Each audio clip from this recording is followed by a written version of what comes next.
Don't get me wrong, I think A Star is Born is a really good movie, but just a little overrated. Bradley Cooper and Lady Gaga have great chemistry together, and I thought the introduction to their relationship was really well done. My main issue was with all the story that comes after that. I feel like we've seen this kind of thing a lot where someone gets discovered and gets famous but loses their true self in it all. It led to a lot of predictable scenes you'd normally see in a romance and a few instances of rushed character development. Bradley Cooper's arc kinda saved it for me though because his struggles with addiction added more interesting story beats that I didn't see coming. Also the soundtrack was good. 7.5 out of 10.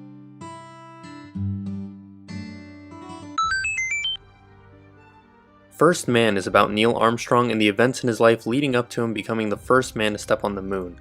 I really like this movie mainly because of its attempt to keep the story feeling small and personal no matter how big in scope it actually was.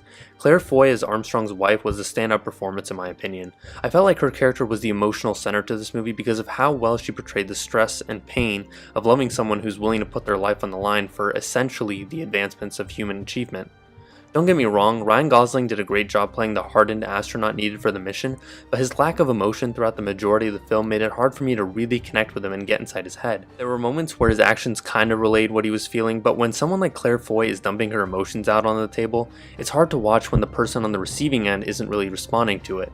Other than that, I love the direction taken with the space scenes. The moon landing especially was breathtaking and really helped bring about the dramatic heft of it all. The movie even raises some interesting questions about space travel and if the human and monetary investments are even worth sacrificing. It's a shame this movie isn't getting the box office numbers it deserves. 8 out of 10.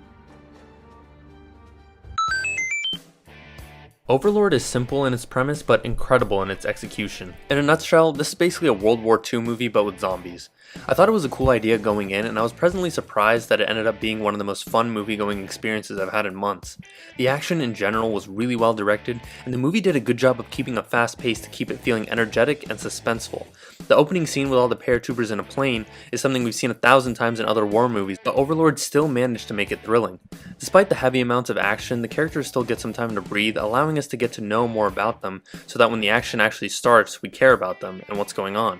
Something I also applaud the movie for is avoiding exposition dumps. Nothing is outwardly explained, but rather shown to us gradually through the adventure, keeping the mystery intriguing. Overlord also doesn't follow a lot of the cliches you'd normally see in classic war movies. So if you want a fun, action-packed popcorn flick, then I definitely recommend Overlord.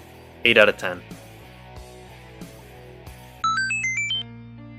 I enjoyed this one for the most part. I feel like the structure of the story was a little unbalanced though.